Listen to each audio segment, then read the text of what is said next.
responsibility for senior belts and black belts.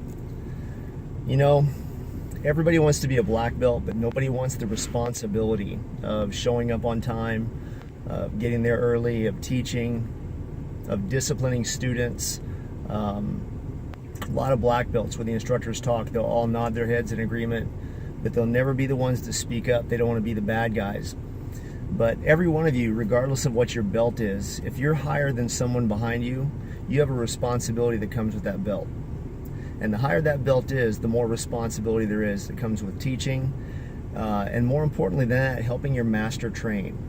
Okay, your master is a subject matter expert, and they need to maintain their skill set more than anyone. Every one of you, I don't care what school you're at, I don't care where you train, if you're not holding paddles, gloves for your instructor, if you're not grappling and rolling with them, if you're not sparring with your master, you're doing him or her a disservice. Your martial arts instructor, especially if they're a legitimate master. Now, I know a lot of bullshit artists, especially here in the state of Hawaii, but if they're a legitimate master and they've proven themselves, they've been here for the community. I mean, I know I have. Man, I've given blood for my community. You have an obligation to help that person to maintain their own skill set and skill level, because just like you, they have to continue to grow to 6th Dan, 7th Dan, 8th Dan. They all have to train. They have to maintain their training, their skill level. Now this goes for anybody who's earned their black belt in the past or senior belt. That means those of you who have quit, some of you may have taken advantage of your instructors. I know I have. I had 3 of them together years ago that literally, man, they were like my brothers. Loved these guys more than anything. And come to find out, they were trying to sabotage me right behind my back. Had another one that was going around telling my students that they should come and train with him on the side. And when I'd ask him about it, he'd look me right in the face and go, "Oh no, I'd never do that, I'd never do that." And as soon as he'd walk away, they'd all be like, "Oh yes he did, yes he did." But you have an obligation to a brotherhood that goes along with that black belt. You know, a couple of years ago, a friend of mine told me about his experience when he had moved to the mainland. And he's a former student, and he talked about getting to train with one of these great Korean masters. This guy had a huge full-time school, open morning till night every day, and he said the master would never come out of the office. Typical, right? I know guys like that. And at first he was so honored. You know, he just walked in, he'd been there for 10 minutes, and the master goes, "Okay, you start to teach it. You Taekwondo black belt," which he got from me. "Okay, then you start to teach it. You teach it for me, then you be my black belt." And he was paying this guy for the privilege of running his school for him. Running a school for him. And this former student of mine, he told me, he'd be like, "Oh my gosh, by the end of the day, my back would hurt so bad, my legs, my knees, just from teaching all the kids' classes, would hurt so bad that I couldn't even stretch." And this guy did this for a few years, you know, and I get it, because I'm on the floor every single day. But he was paying his master, and this was probably 20 years ago now, he was paying him $180 a month just for the privilege of teaching for him. So he was paying his membership dues, and he was going in early, opening the school, cleaning the school, getting it ready. He was doing all the collections. He was doing everything that goes into running a martial arts school. And his master would never come out of the office. Now me, I'm on the floor all day long. I have people that come in and they'll stare at me and they're like, "Hey, how come he doesn't come and talk to me?" Because I'm on the floor. I'm teaching. I'm either teaching your son or daughter, your brother or sister, your husband or wife, your boyfriend or girlfriend, but I'm teaching. I'm on the floor. But yeah, man, everybody would like to have their advanced belts, their black belts under them, their red belts, their senior belts, stepping up and taking a role of responsibility, helping their instructors teach, helping their instructors train, more importantly. Because as for my own school, now my background is in anti-terrorism and force protection, and did that for the past 8 years as a private military contractor.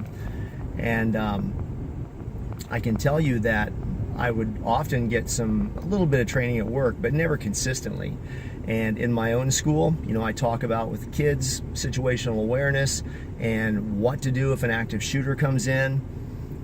And I can tell you that I do a lot of gun takeaways, but just because you can do it doesn't mean it's going to work. All it is an option. And just because you have an option doesn't mean you're going to survive. But if I go, I'm going to go trying. I'm not going to go by getting shot in the back, that's for sure. But my students would all stand there. If a guy came into my school and started shooting, they would all look at me like, well, what are you going to do? I could be on the other side of the room. And of course I'm going to try to do something. It's my school. I put myself in a responsible position like that after years and years of training, telling others how to deal with a situation like that. I'm going to move forward. I'm certainly going to try my best to do something. But it's really important that you understand your instructors have to train. They have to train more than you do. And the reason that is because they have to provide instruction for many different classes on many different levels, and they're not going to get that training if senior belts aren't in there holding mitts, holding gloves, holding paddles, holding the bag, rolling, grappling, training with their master instructor.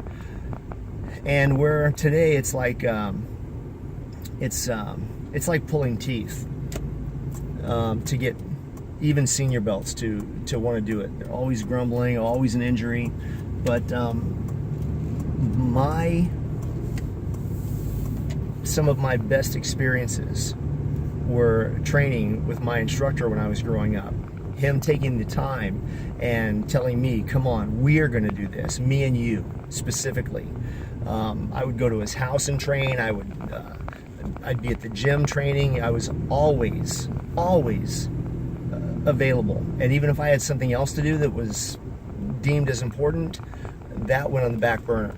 If my instructor needed to train and he just needed to use me for a punching bag, which happened often, he had a punching bag. And I was honored to. My instructor was a badass. I watched him come here, and I was a conditioning coach for the University of Hawaii at the time, and some pretty big students that were involved heavily in Gracie Jiu-Jitsu. A couple of them came, and my instructor flew over. He was here on vacation staying with me, but he went with me as I was training the UH football team, and he started inquiring about what they were doing, and the next thing you know, two of them wanted to grapple with him. And my instructor, without even blinking an eye, he just smiled. He would always kind of suck in his saliva, and, well, kid, okay, kid, here you go. And he got two of these big guys, linebackers from the UH football team, and submitted both of them in just a matter of seconds on the practice field at the University of Hawaii football field campus. And I'm standing there just looking at that, and I'm like, oh, my instructor is a badass. And I played a big part of that, man. I was his punching bag. I was his grappling dummy. I did everything that he wanted.